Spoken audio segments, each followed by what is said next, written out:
रात घनी थी और सन्नाटा हर ओर पसरा था। कमरे में हल्की रोशनी भी नहीं थी, लेकिन ओशो की चेतना जागृत थी। 7 हफ्तों से वह जहर के प्रभाव से जूझ रहे थे। शरीर पीड़ा से गुजर रहा था, लेकिन भीतर कोई हलचल नहीं थी, बस एक शुद्ध साक्षी भाव। उनका चिकित्सक अमृतो हर पल उनकी धड़कनों को जांच रहा था। 7 बार उनका दिल एक धड़कन छोड़ चुका था। 7वीं बार जब यह हुआ तो अमृतो का वैज्ञानिक मन घबरा उठा। यह संकेत था कि जीवन धीरे धीरे समाप्त हो रहा था। उसने चिंता से ओशो की ओर देखा, लेकिन ओशो मुस्कुराए और बोले, चिंता मत करो अमृतो, तुम्हारी मशीन गलत हो सकती है, लेकिन मेरा साक्षी भाव कभी गलत नहीं हो सकता।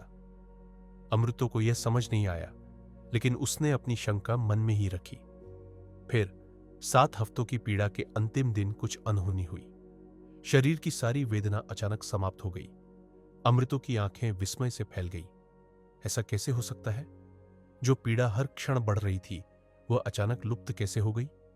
उस रात, आधी रात को, जब ओशो ध्यान में लीन थे, उन्हें दरवाजे पर किसी के दस्तक देने की आवाज सुनाई दी। यह असामान्य था। उनके कक्ष का द्वार प्रायः कोई नहीं खटखटाता था। उन्होंने आंखें खोली, लेकिन कमरे में घोर अंधकार था। फिर भी अचानक एक प्रकाशमान आकृति दरवाजे के आर पार से अंदर प्रवेश कर रही थी। एक पल के लिए मौन छा गया, और फिर कहीं से एक कोमल दिव्य आवाज गूंजी, क्या मैं अंदर आ सकता हूं? वह आकृति कोई साधारण मानव नहीं था। वह पूर्णतः प्रकाश से बना था। उसकी उपस्थिति में एक अनोखी सुगंध थी, जैसे ब्रह्मांड की पवित्रता स्वयं उसके साथ हो।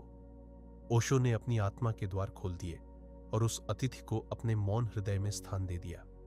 वह प्रकाशमय शरीर और कोई नहीं, स्वयं गौतम बुद्ध थे। बुद्ध की यह दिव्य उपस्थिति एक संदेश लेकर आई थी, आत्मा की स्वतंत्रता का, अज्ञानता के अंधकार को जलाकर ज्ञान की ज्वाला फैलाने का। ओशो ने अपनी चेतना में उस प्रकाश को समा लिया। वह शाश्वत ज्वाला, जो सदियों से एक योग्य शरण की तलाश में थी, अब ओशो के भीतर समा गई थी। आज भी जो ओशो की आंखों में देखता है, वह उस ज्योति की झलक पा सकता है। यह वही ज्वाला है जिसे हर हृदय में जलना है, स्वतंत्रता की, प्रेम की और बंधनों से मुक्ति की। यह धर्मों को मिटाने की क्रांति है। यह आत्मा को उसके बंधनों से मुक्त करने की यात्रा है। जब तक मनुष्य संगठित धर्मों की बेड़ियों में जकड़ा रहेगा, वह कभी स्वतंत्र नहीं हो सकता। उसे उड़ना है अनंत आकाश में, अपनी आत्मा के पंखों के साथ। ओशो का संदेश स्पष्ट था, मैं तुम्हारे भीतर इतनी अग्नि उत्पन्न कर दूंगा कि तुम्हारा अहंकार और तुम्हारी गुलामी दोनों जलकर राख हो जाए, और तब तुम स्वयं अपने प्रकाश बनोगे।